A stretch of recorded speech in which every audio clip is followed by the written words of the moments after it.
नमस्कार, आप देख रहे हैं उत्तराखंड का नंबर 1 लोकप्रिय डिजिटल न्यूज चैनल पहाड़ टीवी और मैं हूं आपके साथ स्मिता पटवाल।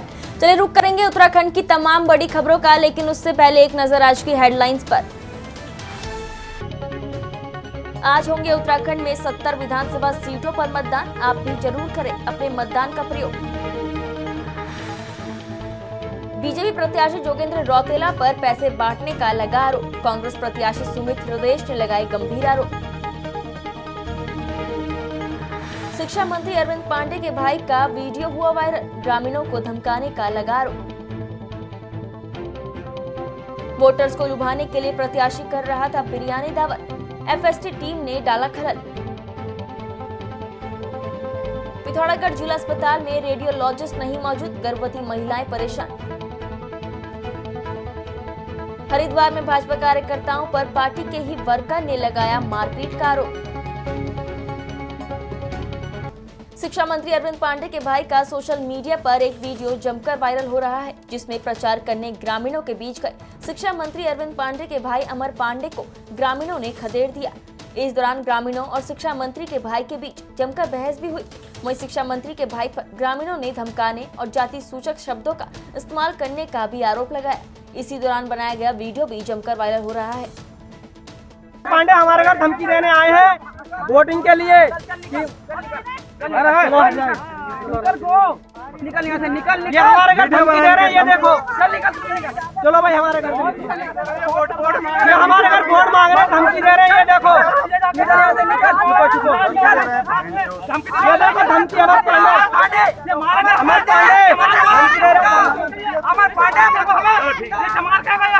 कह रहे हैं, अरविंद पांडे चमार कह रहे हैं हमें, चमार पांडे चमार कह रहे हैं हमें, अरविंद पांडे चमार कह रहे हैं हमें, चमार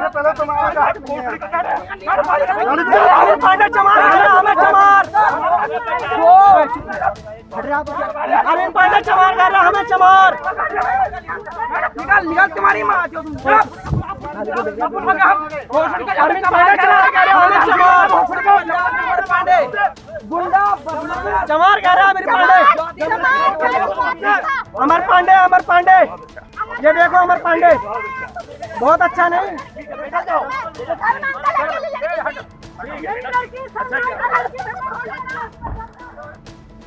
विधानसभा चुनाव की वोटिंग से पहले भाजपा प्रत्याशी और हल्द्वानी के मेयर जोगेंद्र रौतेला पर कांग्रेस के प्रत्याशी सुमित हृदयेश ने गंभीर आरोप लगाते हुए कोतवाली हल्द्वानी में धरना प्रदर्शन किया। कांग्रेस प्रत्याशी सुमित हृदयेश ने भाजपा के प्रत्याशी जोगेंद्र रौतेला पर पैसे बांटने का गंभीर आरोप लगाया। सुमित का कहना है कि हल्द्वानी के मेयर जोगेंद्र रौतेला अपने घर में आधार कार्ड लेकर वोटरों को पैसे बांटने का कार्य कर रहे थे और पुलिस प्रशासन कोई सुनवाई नहीं कर रही थी। ऐसे में मजबूरन उनको कोतवाली में धरने पर बैठना पड़ा। सुमित ने कहा कि सत्ता के दबाव में हल्द्वानी के भाजपा प्रत्याशी जोगेंद्र रौतेला चुनाव को प्रभावित कर रहे हैं और पुलिस प्रशासन और न ही निर्वाचन विभाग कोई कार्रवाई कर रहे हैं। ऐसे में कांग्रेस प्रत्याशी निष्पक्ष कार्रवाई की मांग कर रहे हैं। पर खुलेआम पैसे की बंटाधार वो हो रही है, बंटवारा हो रहा है और उसके अलावा बंदर बांट हो रही है। उसके अलावा मीट मुर्गा शराब इनका कई दिनों से चल रहा है। प्रियंका गांधी जी की रैली के एवज में भी हमें पता लगा कई क्षेत्रों में इन्होंने पैसा बांटा है। तो ये पुलिस प्रशासन की नाक के नीचे से बांट रहे हैं। हमें सूचना मिल जा रही है तो पुलिस प्रशासन क्यों सोया हुआ है? इनका LIU, इनका IB, इनकी जितनी प्रशासनिक शासनिक क्षमताएं हैं, इनका ये सदुपयोग क्यों नहीं कर पा रहे? आज के गोपनीय विभाग जो है इनका, वो क्यों नहीं बता पा रहा है? SOG क्या कर रही है? CPU क्या कर रही है? क्यों नहीं रोक रही है गाड़ियों को? पता है कौन नेता कहाँ ले जा रहे हैं? रोक दो। कांग्रेसी तैयार है, खुलेआम आ जाइए, कभी भी रोक लीजिए। तो ये जो हो रहा है, ये जानबूझ के संरक्षण में हो रहा है डबल इंजन सरकार के। डबल इंजन का असली मतलब सत्ता बल और धन बल, इसके अलावा डबल इंजन का कोई मतलब नहीं रहा है इस सरकार का जनता की 5 साल। और जनता सबक तो कल सिखाना सुनिश्चित कर चुकी है। ये इनकी ताबूत में आखिरी कील थी। ये जो इन्होंने अपने भ्रष्टाचार को अनावृत करा है, ऐसा खुला नंगा खेल खेल के, ये आखिरी कील इनके ताबूत में साबित होगी। आप मेरे शब्दों को याद रखिएगा। मेरी मांग ये है कि सेंसिटिव जोन डिक्लेयर करा जाए हल्द्वानी। चुनाव आयोग अपनी नींद से जागे। अर्धसैनिक बलों का जो दस्ता है उसको बढ़ाया जाए और जो सेंसिटिव एरियाज हैं उसमें और फोर्स लगाई जाए। कोई पैसा, कोई शराब, कोई मीट जो ये लोग बांट रहे हैं उस पर तुरंत रोक लगाई जाए और इनको पकड़ा जाए और भ्रष्टाचारियों के खिलाफ निष्पक्ष जांच होकर इनका भ्रष्टाचार का खुलासा हो। प्रार्थना पत्र दिया है और जो भी इनके आरोप हैं उनकी सत्यता के साथ में, निष्पक्षता के साथ में जांच कराई जाएगी और उसके बाद ही विधि अनुसार कार्रवाई करेंगे। नहीं, ऐसा मेरे संज्ञान में नहीं है। जैसा कि अभी बैठे थे कांग्रेस के जो प्रत्याशी हैं, इनका आरोप था कि वहाँ भीड़ है, तो इसको भी देख ले रहे हैं। बाकी टीमें हमारी जो है 24 घंटे मूवमेंट में है, जो भी पता लगता है हम लोग भी कार्रवाई करते हैं। और हमने इनसे भी कहा अगर आपको कोई ऐसी सूचना मिलती है तो आप तत्काल बताएं, नंबर ही उनको प्रोवाइड कराए हैं। तो बिल्कुल निष्पक्षता के साथ में किसी भी पक्ष को गलत काम नहीं करने देंगे। ऐसा कुछ नहीं है। फोर्स तो हमारा पर्याप्त फोर्स है, हमारा जिले में इस समय मूवमेंट कर रहा है और कोई ऐसी अगर परिस्थितियां आएंगी तो तत्काल फोर्स वहाँ पहुँच भी जाएगा। तो फिलहाल अभी तो मुझे ऐसा नहीं लग रहा है। सकने में तो कुछ भी हो सकता है, क्या कर सकते हैं, लेकिन हमारा प्रयास ये है कि अब तक जैसे सख्ताई के साथ रोका है वैसे ही आगे भी हम करेंगे। नहीं, अभी कोई एविडेंस नहीं दिया, एप्लीकेशन दी है और अभी देखते हैं जो हमारा जांच अधिकारी होगा, अगर नहीं दिया होगा तो उनसे ले लेंगे जो भी वो एविडेंस देंगे इस बारे में। पुलिस पे तो नहीं लगा खैर पार्शियलिटी कोई ऐसा आरोप, मैं भी वहाँ खड़ा हुआ था। तो ये तो एक सामान्य सी चीज़ है, मुर्दाबाद के नारे लगाना, तो वो अलग चीज़ है। पुलिस पे तो कोई ऐसा आरोप नहीं लगा। सरोवर नगरी नैनीताल में पुलिस उप महानिरीक्षक कुमाऊं डॉक्टर नीलेश आनंद भरणे ने पत्रकारों से रूबरू होते हुए कहा कि मतदान के दिन कुमाऊं में यातायात और बाजार रोज की तरह खुला रहेगा। उन्होंने पुलिस से किसी भी व्यक्ति को यातायात के लिए अनावश्यक परेशान न करने के निर्देश भी दिए। उन्होंने कहा कि कुमाऊं के अधिकांश शहर पर्यटन स्थल हैं, जहां बाहर से बड़ी संख्या में पर्यटक घूमने आते हैं, जिन्हें नहीं रोका जा सकता। केवल सीमाओं पर कड़ी चौकसी बरती जाएगी और मतदाताओं को ढो रहे वाहनों पर सख्ती होगी।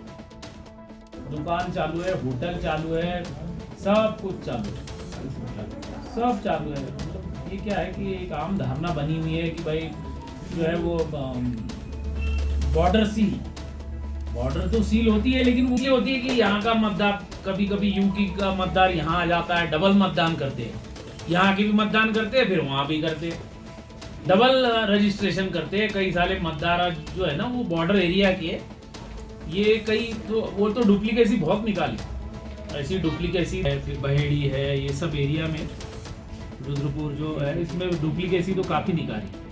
तो इसीलिए बॉर्डर सील होता है कि वो चेक करते हैं सिर्फ कि भाई आप बराबर वैलिड कारण से जा रहे हो। वो बोलता है कि अगर मैं टूरिस्ट हूँ, घूमने जा रहा तो पता चल जाता है, तो आपके कोई प्रॉब्लम नहीं है। मार्केट का जैसा होटल वगैरह, हाँ, मार्केट हो गया, होटल हो गया, अस्पताल हो गया, कोई दिल्ली जा रहा है, कोई कहीं जा रहा है, तो 2-3 दिन की छुट्टी आ गई, 3 दिन लगा था, तो लोग कई सारे घूम रहे इधर उधर। उत्तराखंड विधानसभा चुनाव 2022 को लेकर पुलिस मुस्तैद है। हरिद्वार में लगातार शराब की बरामदगी से माहौल गरमाया हुआ है। भाजपा और कांग्रेस एक दूसरे पर शराब घरों में रखने के आरोप लगा रहे थे। वहीं भाजपा समर्थकों ने अपने ही समर्थक के घर पहुंचकर जमकर हंगामा किया।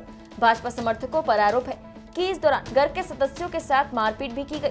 वहीं एसपी सिटी स्वतंत्र प्रकाश सिंह का कहना है कि मामले में युवक के घर से शराब के कुछ पौवे मिले थे, जिसमें उसका चालान किया गया। उन्होंने कहा कि मारपीट की कोई घटना नहीं हुई है। गुस्साए भाजपा कार्यकर्ताओं को घर से 5 से 6 शराब के पौवे मिले। इस दौरान भाजपा समर्थकों ने भाजपा समर्थक महिला के पति के साथ मारपीट कर उसे थाने ले गए। ये सब सिर्फ इसलिए किया गया क्योंकि महिला का पति कांग्रेसी नेता के यहाँ नौकरी करता था। मामले में जिला कांग्रेस चुनाव प्रभारी ज्योति खंडेलवाल ने कहा कि इस समय भाजपा हार की कगार पर है, जिस कारण भाजपा बौखला गई है। यही कारण है कि भाजपा के गुंडे लोगों के घरों में जबरन घुसकर मारपीट और महिलाओं के साथ बदसलूकी कर रहे हैं। लोगों पर दबाव बनाया जा रहा है कि वो शराब को कांग्रेस प्रत्याशी का बताए। पीड़ित दीपक का कहना है कि बीती रात जब वो अपने घर गया तो भाजपा कार्यकर्ताओं की भीड़ लगी थी। इसी दौरान उसके साथ मारपीट की गई, जिसके बाद पुलिस उसको अपने साथ ले गई और रात में ही जमानत पर छोड़ दिया गया। एसपी सिटी स्वतंत्र प्रकाश सिंह का कहना है कि इस मामले में युवक के घर से शराब के कुछ पौवे मिले थे, जिसमें उसका चालान किया गया।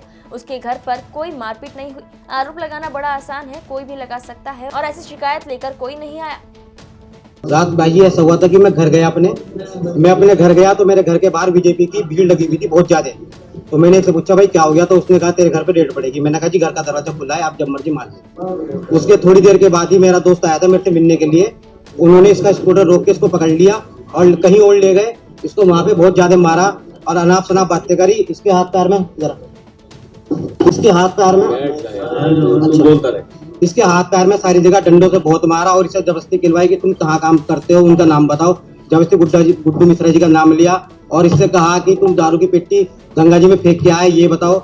उन्होंने कहा कि तुम, फिर रात को मेरा घर खुलवाया उन्होंने। जबकि पुलिस वाले आए, उन्होंने कहा जी 2 मिनट रुक जाओ, अभी आ रहे हैं। तो उसके बाद माणा भाई जी और क्या नाम इसका, पारा सर और मयंक गुप्ता जी आए। इन सब ने जबरदस्ती करके मेरा घर खुलवाया, रेड पड़वाई, लेकिन उनको कुछ नहीं मिला। सिर्फ 6-7 पौवे मिले, जिसमें मैं और मेरा दोस्त ये पीते थे, और कुछ भी नहीं। बाहर गए, बाहर ले जा करके एक लड़का पार्सल बोलता है कि तू बाहर आ, मैं तुझे बताऊंगा। जब हमने विरोध करा तो, लेकिन कोई मानने को तैयार नहीं था। उसके बाद पुलिस अपनी कार्रवाई करती रही, मुझे थाने ले गई। वहां से ले जा करके उनको जो करना था उन्होंने किया। मेरी जमानत वगैरह सब रात को ही हुई है। बस। क्या नाम है आपका? मेरी नाम नीलू है। हाँ, तो क्या हुआ आपके रात को आए, मतलब दारू की पूरी घर में ढूंढ रही है, कैसे इधर है उधर, पूरी रसोई, कमरे, पूरी बेड रूट पूरी ढूंढ ली। अभी तमीज मेरी साथ कर रही, हाथ पकड़ के कहती दारू को आप दिखाओ कहाँ है। तो हमने कहा मेरे दूध 3 बोतल निकले, हमारे पति पीते हैं। और बोतल मिले थे, पौवे मिले, क्या मिला? पौवे मिले, छोटे से पौवे मिले। हाँ, फिर बस वो बदतमीजी कहीं बार मतलब बहाने अति करके आए घर में अंदर। इनको कॉलर पकड़ के खींच के बाहर ले जा कि चलो तुम कितनी लाए दारू। तो पुलिस थी साथ में थे, पुलिस कुछ नहीं करा। अच्छा, हाथ पकड़ के बाहर खींच के ले अंदर देख चली गई। चलो आप देखो, मतलब बेड खोल के दिखा रही थी, तो बेड में दिखाओ, ट्रंक में दिखाओ, ताला खोलो, कहाँ कहाँ तुमने छुपाए दारू। तो आप तो बीजेपी की कार्यकर्ता है खुद ही। हाँ, नहीं क्या? फिर मैं गुप्ते आए थे, मगर कुछ भी नहीं करे। हमने उनको बताया, एकदम घर से बाहर निकल गए एकदम से। लक्सर के सुल्तानपुर में वोटरों को रिझाने के लिए बिरयानी परोसे जाने की सूचना पर एफएसटी टीम ने छापेमारी की। टीम ने वीडियोग्राफी कराकर करीब 200 अज्ञात व्यक्तियों के खिलाफ आचार संहिता उल्लंघन और आपदा प्रबंधन अधिनियम के तहत मुकदमा दर्ज किया है। बताया जा रहा है कि चुनावी दावत के लिए बिरयानी तैयार किए जाने की सूचना एफएसटी टीम को मिली थी। वोटरों को लुभाने के लिए एक प्रत्याशी की ओर से बिरयानी बनवाई जा रही थी, तभी खलल पड़ गया। एफएसटी टीम ने पहुंचकर मौके की वीडियोग्राफी कराकर करीब 200 अज्ञात व्यक्तियों के खिलाफ आचार संहिता उल्लंघन और आपदा प्रबंधन अधिनियम के तहत मुकदमा दर्ज किया है। इसके अलावा सुल्तानपुर में बिना अनुमति के एक प्रत्याशी के समर्थन में जनसभा कर भीड़ एकत्रित करने के मामले में भी एफएसटी टीम की ओर से मुकदमा दर्ज कराया गया है। कोतवाली यशपाल सिंह बिष्ट ने बताया कि दोनों स्थानों पर मास्क और शारीरिक दूरी के नियमों का पालन नहीं किया जा रहा था। आरोपितों के खिलाफ चुनाव आचार संहिता का उल्लंघन किए जाने और आपदा प्रबंधन अधिनियम के तहत अलग अलग मुकदमे दर्ज किए गए हैं। पिथौरागढ़ जिले के सबसे बड़े महिला अस्पताल में अब तक रेडियोलॉजिस्ट की नियुक्ति नहीं हो पाई है। ऐसे में गर्भवती महिलाएं अल्ट्रासाउंड के लिए दर दर की ठोकरें खाने को मजबूर हैं। आलम यह है कि लोगों की लाख फरियाद के बावजूद महिला अस्पताल में अभी तक रेडियोलॉजिस्ट का पद भी स्वीकृत नहीं हो पाया है। जिला महिला अस्पताल में पिछले कई सालों से अल्ट्रासाउंड मशीन धूल फाक रही है। रेडियोलॉजिस्ट का पद नहीं होने के कारण गर्भवती महिलाओं को अल्ट्रासाउंड कराने के लिए निजी अस्पतालों की दौड़ लगानी पड़ रही है, जिसकी वजह से उन्हें काफी दिक्कतें हो रही हैं। पिथौरागढ़ जिले के एकमात्र बड़े महिला अस्पताल में चंपावत जिले के साथ ही पड़ोसी मुल्क नेपाल से भी महिलाएं इलाज के लिए आती हैं। महिला अस्पताल प्रबंधन अल्ट्रासाउंड के लिए आने वाली महिलाओं की पर्ची काट कर उन्हें अल्ट्रासाउंड के लिए जिला अस्पताल भेजा जा रहा है, लेकिन जिला अस्पताल में पहले से ही अधिक भार होने के कारण महिलाओं को समय पर अल्ट्रासाउंड रिपोर्ट नहीं मिल पाती। उत्तराखंड की तमाम बड़ी खबरों में फिलहाल इतना ही। बाकी खबरों के लिए बने रहिए पहाड़ टीवी के साथ। नमस्कार।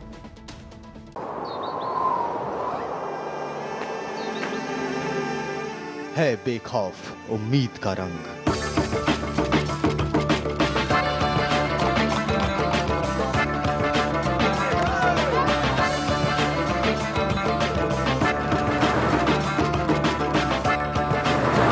है आस्था भी।